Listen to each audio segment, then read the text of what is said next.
thing.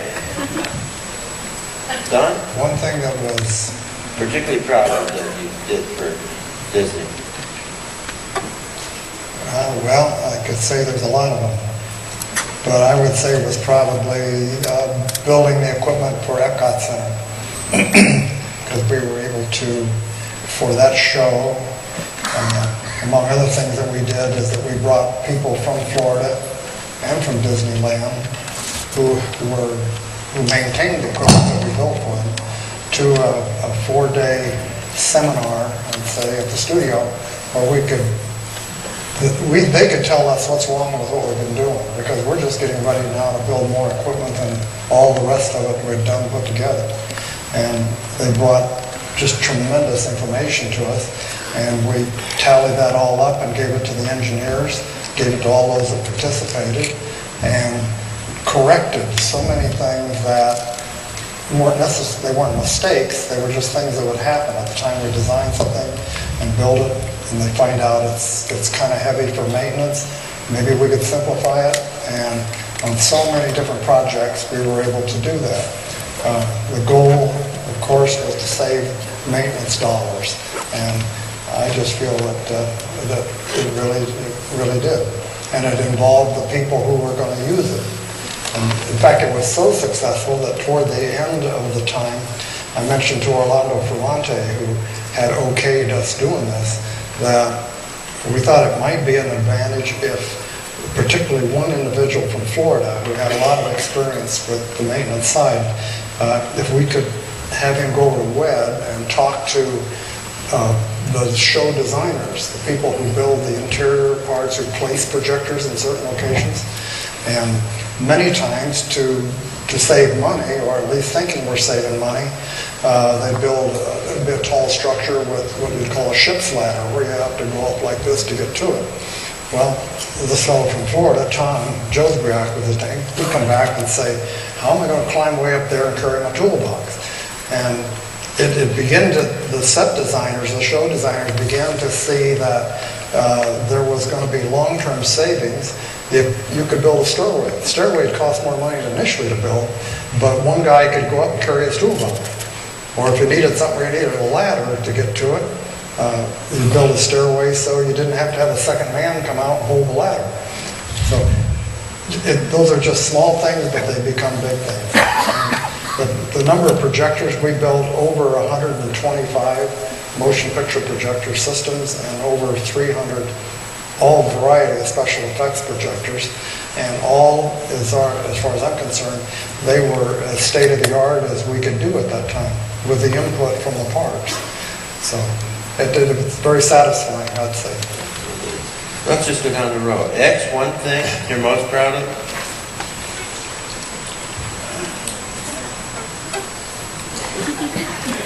I don't know. It got me so confused. At my age, I don't know what the hell's going to go on.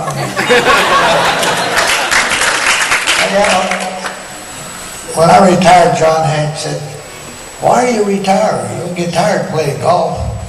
And I said, I'm retiring because there's some damn good talent coming up behind me, and I'm still bullish on them. I think we got some great young kids that are not young anymore, but they're clever, and they come up with good stuff.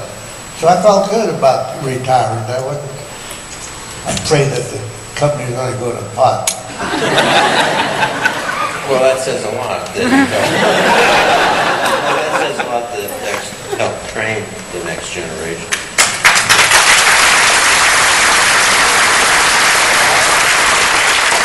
I have to inject something before I say what I'm most proud of, is that when Walt needed better artists to do Snow White, he went to different art schools in Los Angeles, and they all laughed at him that he asked them to carry him on the books, you know.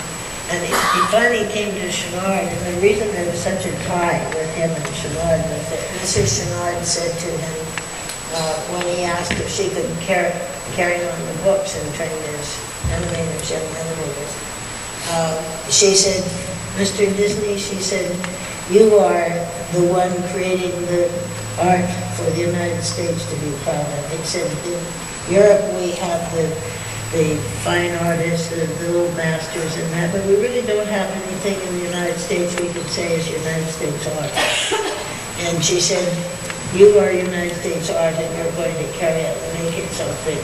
And she said, I'll carry you as long as you need. And she carried him 2.5 years, never paid her a cent.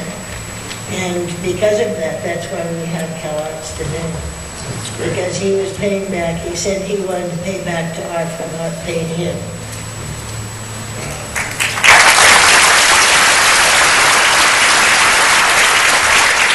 What I was most proud of is to finally convince everybody that you have to have a pattern to make something the same way over the figures. That everything wasn't a one-off, right? And I had a terrible time. And they said, well, you know, you can make another garment. And I said, well, what if there's a fire or something else, you know? Well, God was with me because I think the pirate ride was open for about a month and a half. And they had a fire in the fire section. And all the water sprinklers came on and ruined all the bucket hats and felt hats and clothes. It was just a mess. Well, secretly, I had to go to a bookkeeper to tell the bookkeeper how much I needed to buy the material for every shirt, every pair of pants, the whole thing. So I doubled it, but I didn't tell anybody. And I brought a lot of material I had at home. And the girls working with me, we all got together, and we made 2 costumes for every figure, the pirates. Well, the show had to be closed because there was nothing to put on them. And the president came running to me and said, my God, Alice, what are we going to do? How long is it going to take you to make the hats and the costumes and that? And I said, well, if you bring me the fishpole that the hats fit on, where the man's holding the chest with the hats balancing on his head, I'll have everything for you in a half an hour. And he looked at me like this, and I opened up the door of the cabinet I had made, and here's a whole set of, the second set of costumes.